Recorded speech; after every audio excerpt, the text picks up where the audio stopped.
Hi guys, Karen Miller here. Those of you who are new to my channel, welcome.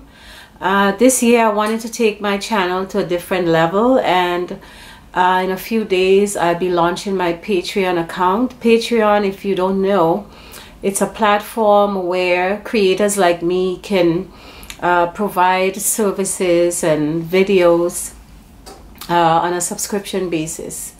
I'm going to do a monthly thing. It's going to be anywhere from $1 to $5. Any little bit counts. This would go towards, equipment. As you know, I spoke to you recently about my computer crashing, and I had to get a new computer, and then you have to get other equipment to do better work. And also I was thinking of doing some cooking classes. If you live in New York, maybe we could organize this sometime in the spring or early summer, because some people had requested that I do a cooking class. So all of this requires resources. So I'm asking you to go to my Patreon account and sign up. I'm going to be doing a lot of things over there, things that I probably cannot do on this platform because of censorship.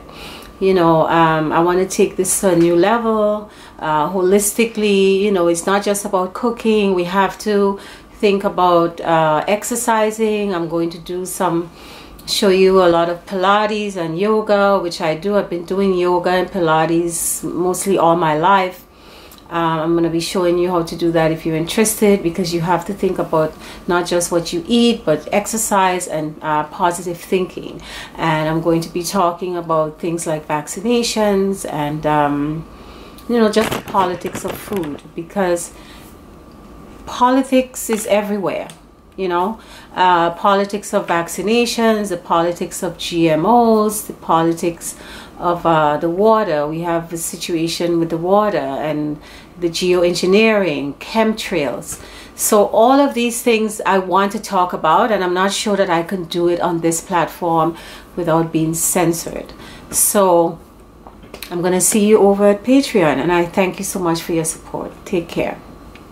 Hello guys, Karen Miller here. I hope all is well with you. It's still very cold in New York, of course. It's winter time. It's freezing, and I wanted to do something really special, something that I love so much. It's gumbo, right?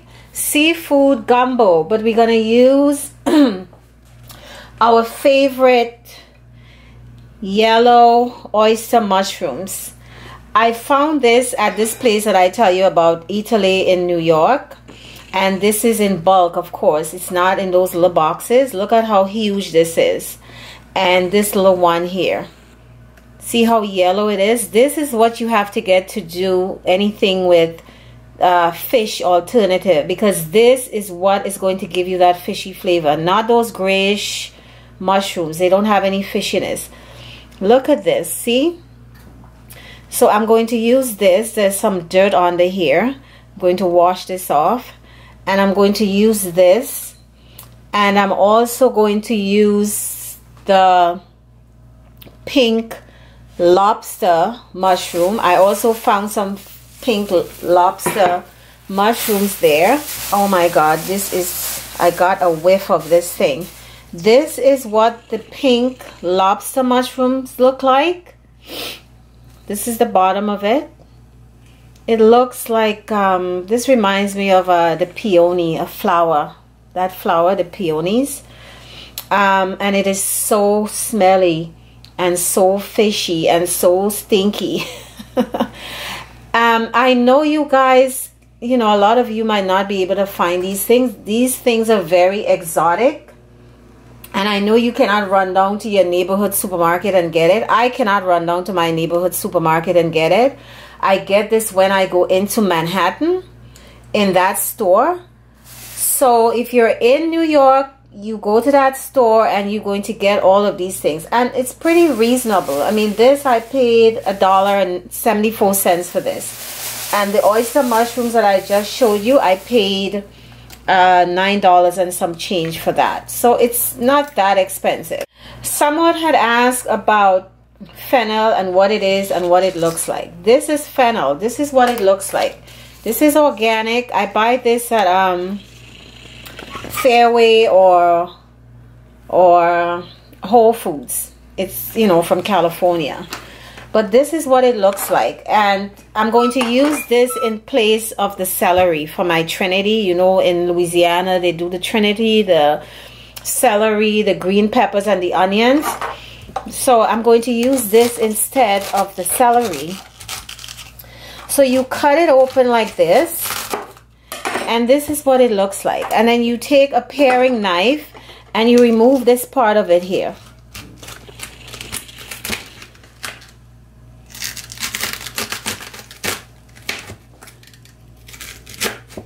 Right, you remove this part here because this is inedible. And that's it. And I'm going to shave this off, and I'm going to use this part, and I'm going to use the bulb part. So this is what a fennel looks like. And I also wanted to go over something with the okra. My mother used to, because I like using the fresh okra for my gumbo. I don't like using frozen okra. And I know sometimes if you just go and you dip your hands into the box or container where they have the okra, you might be picking up okras that are like very woodsy and hard. So my mother had this test that she would do. She would do this, and if it popped and it made this sound like pick, pick sound, then you know that it was good. So what I do when I buy okra, I buy one by one and I test it. And I do this. And if it goes like that and it breaks off easily like that, I know, and I put it in my bag. I don't just grab a whole bunch, because you might be grabbing okras that are very woodsy and not tender. So you see, it's easy to cut. It's easy to cut. So again, this is just a little tip. You see, you pick it one by one so you don't get some bad woodsy one that is really, really tough, and you don't want to, because you cannot eat that anyway. And then you cut it like that, and it's easy to cut. All right, so I just wanted to show you that. So let's go to the stove now and do our gumbo. Yeah, so let's do our gumbo. So I have some vegan butter and oil, grapeseed oil that I mixed up, about 6 tablespoons of oil and some butter. The recipe is going to be on my website. And I'm going to have half a cup of flour. It's a lot of flour. A lot of flour. And we're going to make our roux. Now when you're doing gumbo, the roux has to be like a caramel color or darker. This is where you're going to get your flavor. So this would take a while. This would take between 8, 10, 12 minutes to get it to that color. You see, this is the light roux, the light color. We want a dark caramel or even darker. So this is going to toast here for a while. And when it gets to my desired color, I'm going to get back to you. I'm going to add a little bit more oil to this. So guys, I've been doing this roux and mixing it up. And, you know, I'm sure you could notice the color is getting a bit darker. It's been doing now for about five minutes. I want to do it for another 3 or 4 minutes because I want it a little bit darker than this. Alright, I just wanted you to see the progress. I added some more butter. So I'm going to get back when I'm ready to add my veggies to this. Okay guys, this is our roux here, and you see the beautiful caramel color. Beautiful caramel color. So this has been going out for about 10 minutes. You know, and you might have to turn up your stove, turn it down, turn it up. It depends on how busy you are. Alright, so now we're going to add our Trinity. Green peppers, onions, and our fennel.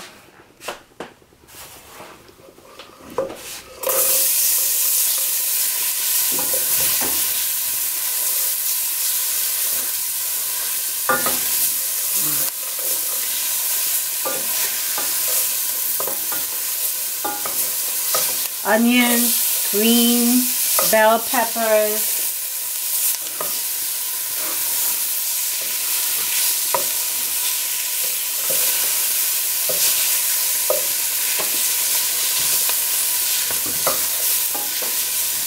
I did some red peppers as well, red bell peppers, because I like the flavor of the red bell peppers. I'm gonna stir this. Oh, this is really smelling good already. Gonna add my fennel now.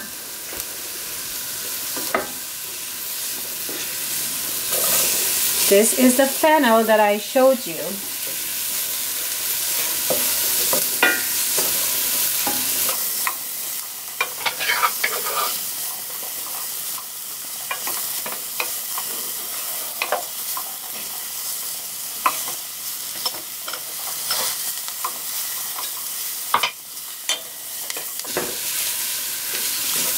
Alright, so I'm going to add my stock, and I also wanted to show you something. I forgot to show you another thing. I found some dried lobster mushrooms, but this is the red lobster mushrooms. I showed you the pink.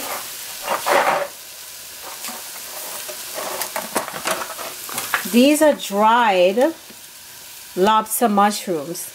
So I reconstituted it, and I'm going to use that water as my stock, as my gravy. So this is the reconstituted mushroom. This is what it looks like. I strained it, and you should put a paper towel in your strainer, because sometimes you have these little particles. Anytime you're doing anything with dried mushrooms, this is what you do. You see how this look? This is different. This is the red. This is also lobster mushrooms, but it's a different texture and it's a different color. This is what it looks like. So I'm going to take the stock, and I'm going to add the stock here now. So you cook this for about 3 to 5 minutes. Okay, what I'm going to do is I'm going to add some sea salt. Some sea salt, and turn this for a little while longer, and then I'm going to add my stock. This is really smelling really good.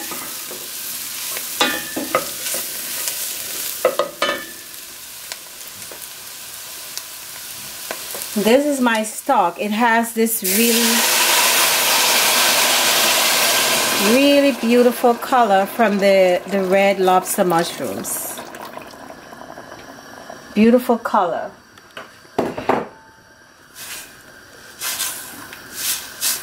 And this is going to thicken up now, right? The flour, the roux is what is going to thicken up our gumbo. And then when you add the okras, and so I'm gonna let this simmer for a while and get back to you. So you see how this is thickening up. It's really looking good. I'm going to throw in a habanero in there because I cannot help myself. You guys know how I love my habanero.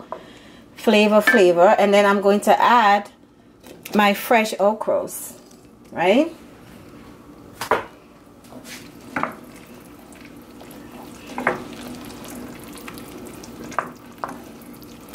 And I'm going to add my pink lobster mushrooms.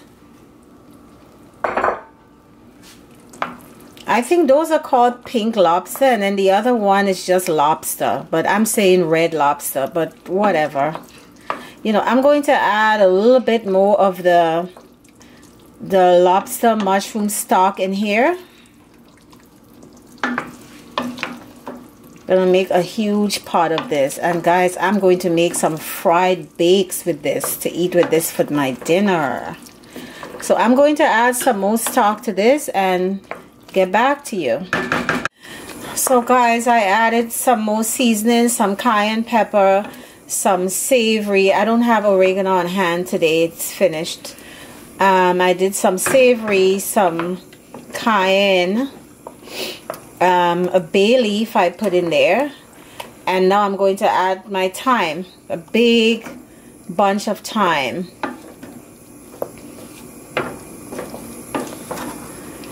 And some tomatoes. This yellow here is some yellow heirloom tomatoes that I found, and I'm going to add some red heirloom and some yellow heirloom tomatoes.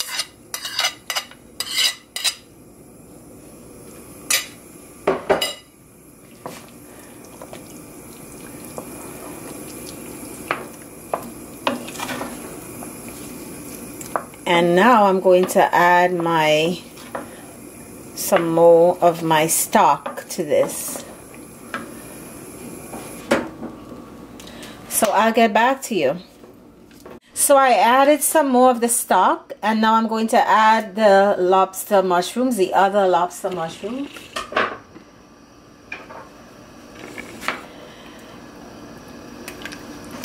And I'm going to add a whole bunch of cilantro. Flavor, flavor, flavor. Beautiful, beautiful cilantro.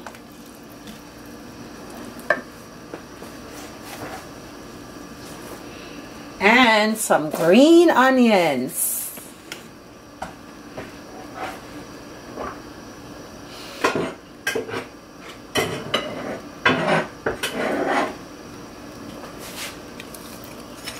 And I'm going to wait until the last 15 minutes to put the tender yellow oyster mushroom, because I don't want it to disintegrate too much in this.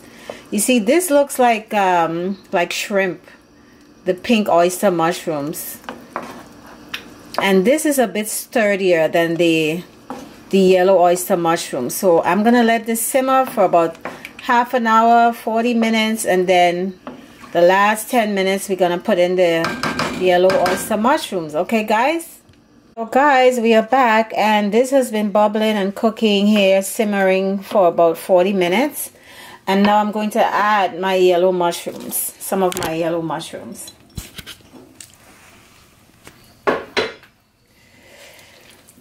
Because I wanted to do this because these are very tender and I didn't want this to cook too much. And of course, we want that flavor. So I'm going to let this simmer for another 10 minutes, and then we're gonna plate it over our wild rice. So guys, just in case if you cannot find some of these ingredients, I mean, no worries, right? No fear. You can do this with these yellow mushrooms, because these are more readily available, the yellow mushrooms. You can do these with the yellow mushrooms or those other oyster mushrooms that is not fishy at all. The most important thing is that you have the other ingredients. You have all of the flavors. You have the okra, you have the fennel, you have the peppers, you have, you do that technique with the roux where you make it that caramel color. All of this is going to give you the flavors. So you can do this without the pink lobster and the other lobster mushrooms. You can do it. All right, so try to do it. This is gonna be really, really, really good. All right, so we're gonna come back and plate this in about 10 minutes. All right guys, so my oyster mushrooms, the yellow ones, have been simmering for 10 minutes. I'm now going to plate this over some wild rice here. See, this is good. This is for my daughter. I'm not eating right now. It's like 2:30 in the afternoon. Get some okra. Delicious. Looking good, right? So make sure you have your rice to put your gumbo on top of it. I wanted to tell you guys again, if you don't have all of these things, I bought this at Whole Foods. It's sea salt with sea vegetable. It has kelp and dulse. You can put it as a seasoning in your gumbo, or you can sprinkle some of it like this on top at the end. So it's just to use your imagination with this to get that seafood flavor. All right, so thank you guys. Don't forget to go get my book, my ebook. And don't forget to like and subscribe. Tell your friends and family. All right. Love you guys. Take care.